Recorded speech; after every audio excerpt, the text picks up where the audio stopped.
Hello friends, आज के current affairs के सेशन में आपका स्वागत है। आज हम करंट अफेयर्स के 10 क्वेश्चंस लेने वाले हैं और उसके अलावा भी हम बहुत सारी छोटी और बड़ी इन्फॉर्मेशन आप तक आपको प्रोवाइड करने की कोशिश करेंगे। सो स्टार्ट करते हैं आज के पहले क्वेश्चन से।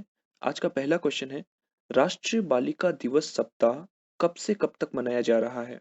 इनके ऑप्शंस हैं, ऑप्शन ए 19 से 25 जनवरी, ऑप्शन बी 21 से 26 जनवरी, ऑप्शन सी 18 से 24 जनवरी और ऑप्शन डी 22 से 28 जनवरी। तो इसका सही आंसर है ऑप्शन बी 21 से 26 जनवरी। ये जो राष्ट्रीय बालिका दिवस सप्ताह है, ये राष्ट्रीय बालिका दिवस के अवसर पर मनाया जाता है। और हो सकता है आपसे ये पूछ ले कि राष्ट्रीय बालिका दिवस कब मनाया जाता है, तो राष्ट्रीय बालिका दिवस 24 जनवरी को मनाया जाता है। ध्यान रखिएगा, राष्ट्रीय बालिका दिवस है वो 24 जनवरी को मनाया जाता है और जो पूरा सप्ताह है राष्ट्रीय बालिका दिवस सप्ताह, वो 21 से 26 जनवरी के बीच मनाया जाता है। अब जब भी कोई डे हम मनाते हैं तो उसके पीछे कोई ना कोई उद्देश्य जरूर होता है। तो हो सकता है आपको क्वेश्चन उस उद्देश्य के बारे में पूछ ले कि हम ये सप्ताह क्यों मनाते हैं। तो जो हम राष्ट्रीय बालिका दिवस सप्ताह मनाते हैं, उसका उद्देश्य ये है कि ये बालिकाओं के अधिकार, उनकी शिक्षा, स्वास्थ्य और पोषण की जागरूकता फैलाने के लिए मनाया जाता है। सो अब चलते हैं क्वेश्चन नंबर सेकंड की ओर। क्वेश्चन नंबर सेकंड है, निम्नलिखित में से कौन नेताजी सुभाष चंद्र बोस के राजनीतिक गुरु थे? ऑप्शंस हैं, option A Deshbandhu Chittaranjan Das, option B Pattabhi Sitaramayya, option C Jawaharlal Nehru, option D Motilal Nehru. तो इसका सही आंसर है ऑप्शन ए देशबंधु चित्तरंजन दास। सुभाष चंद्र बोस के बारे में हमें कुछ चीजें ध्यान होनी चाहिए, जैसे उनका जन्म हुआ था 23 जनवरी 1897 में वो जन्मे थे और 1938 में उन्होंने हरिपुरा कांग्रेस सत्र के अध्यक्ष बने थे वो। और 1939 यानी 1939 में उन्होंने कांग्रेस के अंदर रहते हुए कांग्रेस के एक और पार्टी बनाई थी जिसका नाम था फॉरवर्ड ब्लॉक, जो कि आगे चल के अलग पार्टी बन गई थी। पहले इन्होंने जब बनाई थी वो कांग्रेस के अंदर ही बनाई थी इन्होंने। और 1939 में उन्होंने कांग्रेस के अध्यक्ष पद का चुनाव जीता था। उस समय उन्होंने पटाभी सीतारमैया को हराया था। और अभी हाल ही में हम इस वर्ष सुभाष चंद्र बोस की 125वीं जयंती मनाने वाले हैं। तो अ, हमें काफी बार ये भी क्वेश्चन पूछ लेता है कि सन 2020 में सुभाष चंद्र बोस की कौन सी जयंती थी, तो वो 125वीं थी। और खासकर 100 या 125 या 150 ऐसी जयंतियां आई वो इम्पोर्टेंट हो जाती है। तो सुभाष चंद्र बोस के लिए नहीं, कोई भी फेमस राजनीतिक या कोई फेमस पर्सन की इस तरह की जयंती आई तो हमें ध्यान रखना है। और एक इनका बहुत ही फेमस नारा है कि तुम मुझे खून दो मैं तुम्हें आजादी दूंगा। तो ये नार हो सकता है इस नारे के बारे में आपसे पूछ लिया जाए। तो ये नेताजी सुभाष चंद्र बोस ने दिया था। अब चलते हैं क्वेश्चन नंबर थर्ड की ओर। क्वेश्चन नंबर थर्ड है, असम के किस जिले में पीएम मोदी भूमिहीन मूल निवासियों को भूमि पट्टा का वितरण शुरू करेंगे? तो इनके ऑप्शन है, option A Dibrugarh, option B Jorhat, option C Sivasagar, option D Tinsukia. तो इसका सही आंसर है ऑप्शन सी शिवसागर। तो शिवसागर में जिनके पास भूमि नहीं है उन्हें भूमि पट्टा प्रोवाइड करवाएंगे नरेंद्र मोदी जी। सो अब हम ट्राई करेंगे कि किसी भी राज्य के बारे में अगर कोई क्वेश्चन है तो उस राज्य के सीएम और वहाँ की कैपिटल के बारे में हम आपको बताएंगे।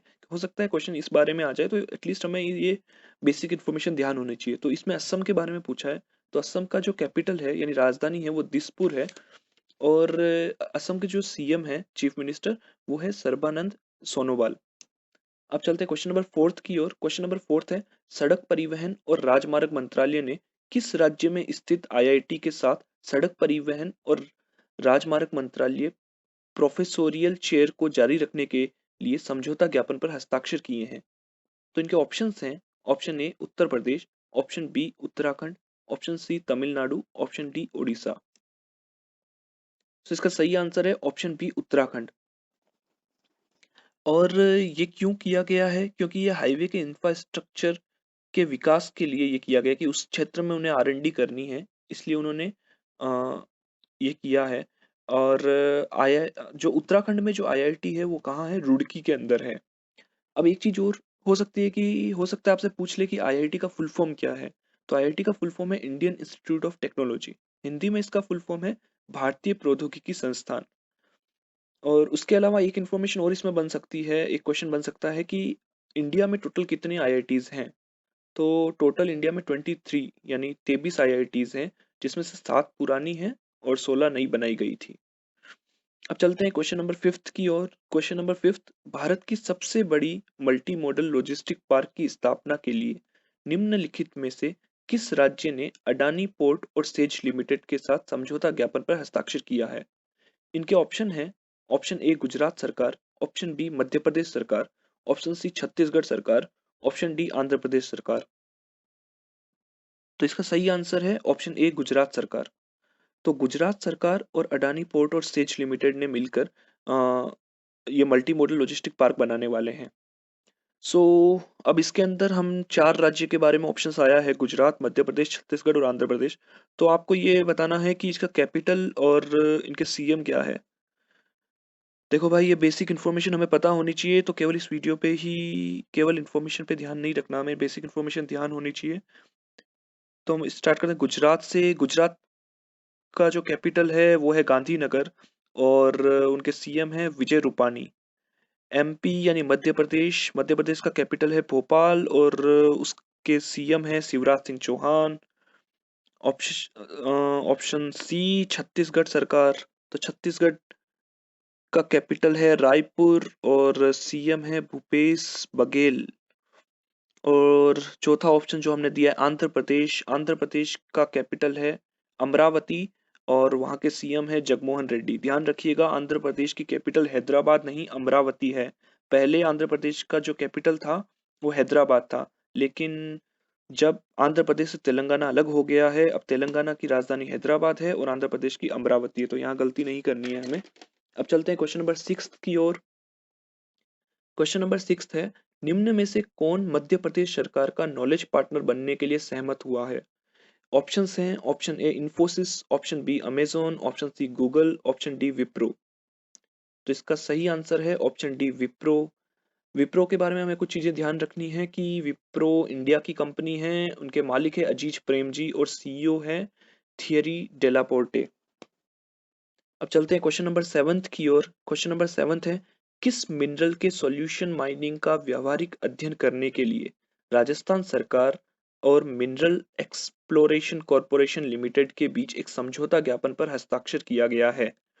ऑप्शंस हैं, option A uranium, option B thorium, option C potash, option D nickel. तो इसका सही आंसर है ऑप्शन सी पोटास।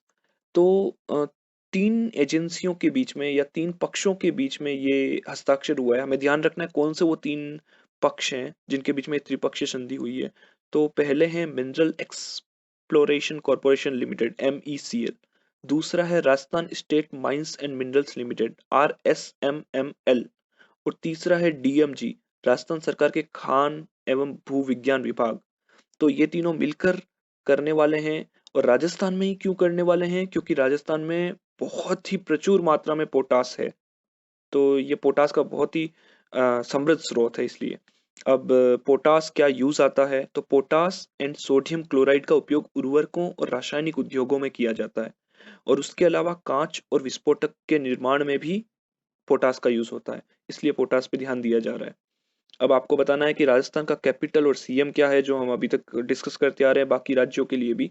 तो राजस्थान के सीएम है अशोक गहलोत और उसका कैपिटल है जयपुर। अब चलते हैं क्वेश्चन नंबर 8 की ओर। क्वेश्चन नंबर 8 है, भारतीय जीवन बीमा निगम, हम सब जानते हैं, सबने सुना होगा LIC के बारे में।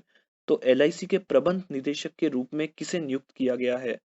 ऑप्शंस हैं, option A Siddharth Mohanty, option B TC Sushil Kumar, option C Arvind Kumar, option D MR Kumar. तो इसका सही आंसर है ऑप्शन ए सिद्धार्थ मोहंती। जो सिद्धार्थ मोहंती साहब है वो हाल फिलहाल में LIC हाउसिंग फाइनेंस के MD और CEO हैं। अब उन्हें LIC के प्रबंध निदेशक के रूप में नियुक्त किया जाएगा। और काफी बार पूछ लेता है कि किन की जगह ली है इन्होंने।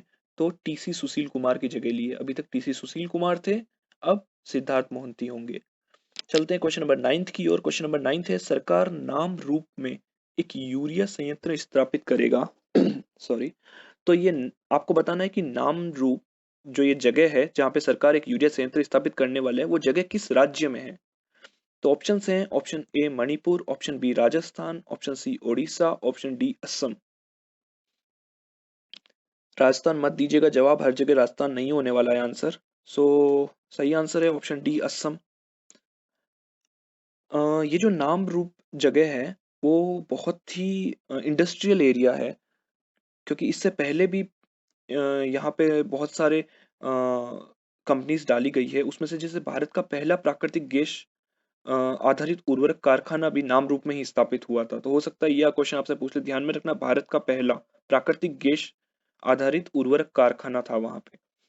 अब ऑप्शन की बात करते हैं, क्योंकि 4 अलग-अलग राज्य हैं, जिसमें से राजस्थान के बारे में मैं बता चुका हूँ, असम के बारे में मैं बता चुका हूँ। मणिपुर और ओडिशा के बारे में आपको बताना है कि मणिपुर का कैपिटल क्या है और ओडिशा का क्या है।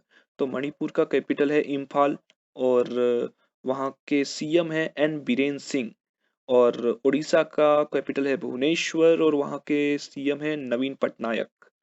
चलते हैं क्वेश्चन नंबर 10th की ओर। इलेक्ट्रॉनिक्स और सूचना प्रौद्योगिकी मंत्रालय MEITY किसके सहयोग से क्वांटम कंप्यूटिंग एप्लीकेशन लैब स्थापित करेगा? ऑप्शंस हैं, ऑप्शन ए अमेजन वेब सेवाएं, option B IBM cloud, option C Google cloud, option D Microsoft cloud. तो सही आंसर है ऑप्शन ए अमेजन वेब सेवाएं।